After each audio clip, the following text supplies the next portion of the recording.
Bom dia para quem é do dia, boa noite para quem é da noite. Hoje a gente vai dar continuidade à questão de bicos, mas falando a respeito do dimensionamento, das condições de trabalho, né, dos cuidados que a gente tem que ter com o bico, angulação, diâmetro de bico e assim por diante. Então, começando, os assuntos estão separados da seguinte forma. Então, nós vamos falar a questão do alinhamento entre bico e a bucha, com relação à sua importância. Por que existe a formação de chapéu entre bico e bucha? Quando trabalhar com o bico encostado, quando trabalhar com o bico recuado, como dimensionar o furo do bico da sua máquina injetora, qual o comprimento ideal, velocidade de encoste ideal, a dureza do bico versus bucha do molde. Então, esses são os tópicos que a gente vai estar falando aí durante o nosso bate-papo de hoje. E fique conosco até o final, e aí eu tenho certeza que vocês vão trabalhar melhor nas suas injetoras aí, tá? E minimizar os problemas recorrentes aí com relação a vazamento, com relação a galho ficar preso na bucha, né? Por que isso acontece? Então, vamos lá. Primeiro passo. Por que é importante nós termos o dimensionamento, né, desse alinhamento correto? Primeiro, se a gente tiver a falta de alinhamento entre bico e bucha, certamente vai existir uma retenção nessa região e até mesmo vazamento. E a gente vai ver que vazamento é muito, muito crítico na questão de injetoras. E esse motivo pode ser facilmente sanado se você tiver o perfeito alinhamento entre bico e bucha. Como que a gente faz isso na máquina? Primeiro, trabalhar com anel de centragem.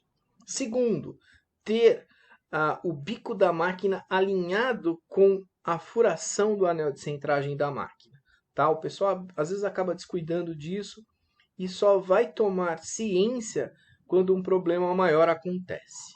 Então esse é o primeiro item que a gente recomenda. Segundo, a formação de chapéu.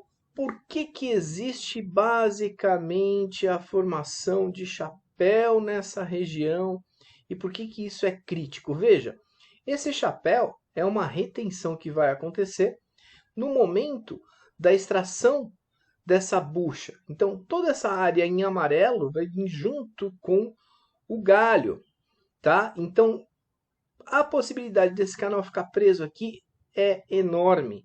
Por que isso acontece? Porque nós precisamos do bico que tem um casamento perfeito entre bucha e bico. Poxa, como é que eu dimensiono o bico?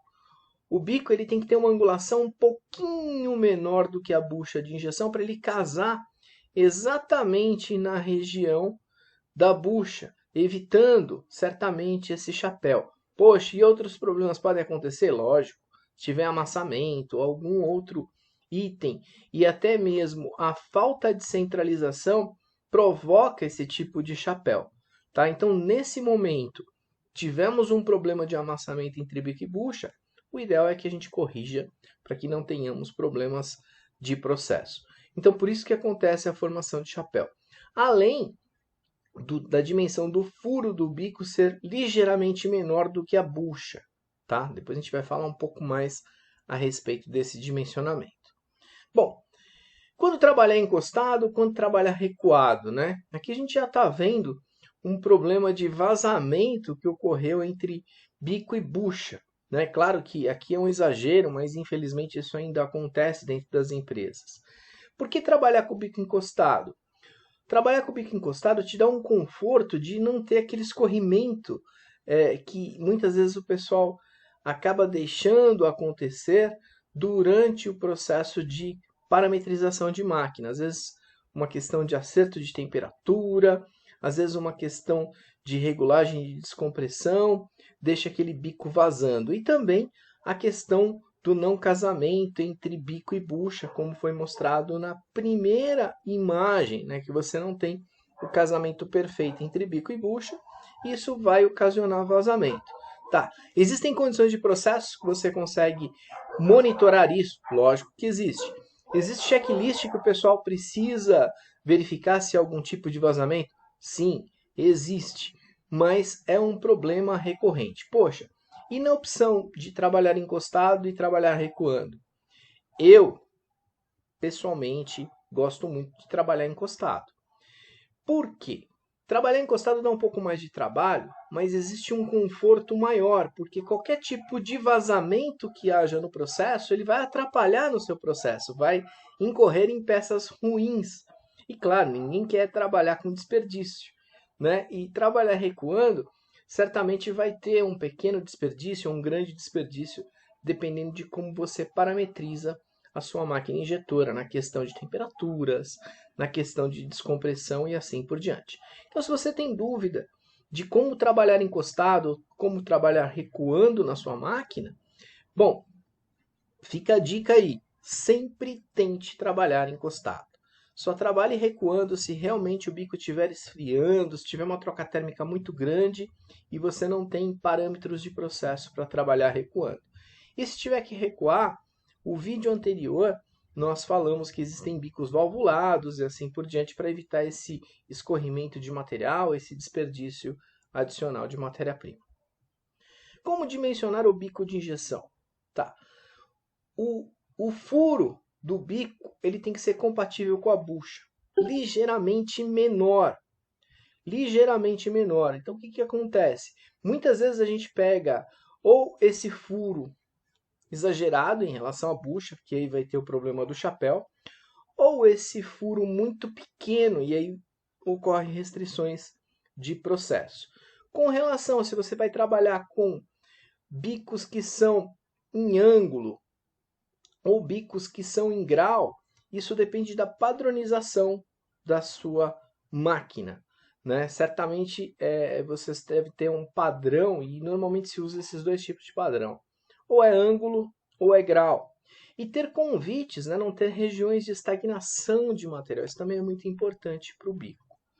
Tá? Então, fica a dica aí, não deixar o furo do bico muito pequeno e nem muito maior do que a bucha. Você tem que ter o dimensionamento da bucha com o bico ligeiramente menor. Quanto? Vai, décimos. Isso já é o suficiente para evitar o chapéu e isso sendo menor, logicamente. Avançando mais um pouquinho o nosso entendimento, o que nós temos aqui? Qual o comprimento ideal? Depende muito da bucha do molde, mas sempre que possível, deixar esse comprimento menor possível. Por quê? Lembre, esse material está sempre parado aqui no bico, recebendo temperatura. Então, quanto maior for esse bico, maior a quantidade de material que vai permanecer em aquecimento durante o processo de injeção. E isso pode provocar o que a gente chama de degradação térmica da matéria-prima. Outro tópico importante, qual que é a velocidade de encoste ideal? O ideal é que você consiga encostar o mais rápido possível no seu processo, para que você não tenha problemas de ciclo, mas ter uma rampa de desaceleração no momento que ele vai encostar na bucha do molde para evitar amassamento, para evitar danificações. Nem sempre as máquinas têm o recurso de ter duas velocidades de encoste. Às vezes a gente tem velocidades únicas e aí a gente acaba parametrizando uma velocidade reduzida para evitar, né, preservar basicamente a bucha do molde. Com relação aos cursos de recuo e avanço, que a gente falou no passado, também tem que ser o mínimo possível, né, permitido no processo. Então você não vai retornar muita unidade de injeção, nem avançar muito a unidade de injeção, porque isso é tempo e é um tempo que não vai agregar nada ao seu processo, muito pelo contrário. Então a gente tem que tomar cuidado com relação a isso. Qual a dureza ideal entre bico e bucha? Digo a vocês, é melhor que você tenha um amassamento no bico do que na bucha. Principalmente hoje que a gente trabalha muito com moldes com câmara quente e às vezes o pessoal acaba pecando na questão de dureza e é muito mais fácil você fazer uma manutenção no bico da máquina do que na bucha do molde, na minha opinião. É claro, alguns vão ter algumas particularidades, sim, certamente haverá, mas é uma guerra de dureza, né? Quem é mais durinho, vai sofrer menos, né? Claro que outros problemas relativos à parametrização do bico e bucha vai ajudar ou atrapalhar essa questão, tá? Então, normalmente, a bucha, né, era um material como se fosse um H13, bem duro mesmo, e o bico um pouco mais macio, vamos assim dizer, para que a gente consiga fazer manutenções, tá? Então, fica a dica de hoje aí na questão de bicos de máquinas injetoras, e qualquer dúvida, entre em contato conosco aí no chat e a gente vai debater a respeito, tá? Se você não se inscreveu no canal, se inscreve aí. Se você tem algum assunto para ser discutido, deixe no canal e a gente vai, na medida do possível, tentar ajudá-los aí. Esperamos estar colaborando aí no dia a dia de vocês e estamos à disposição. Muito obrigado, pessoal. Até mais.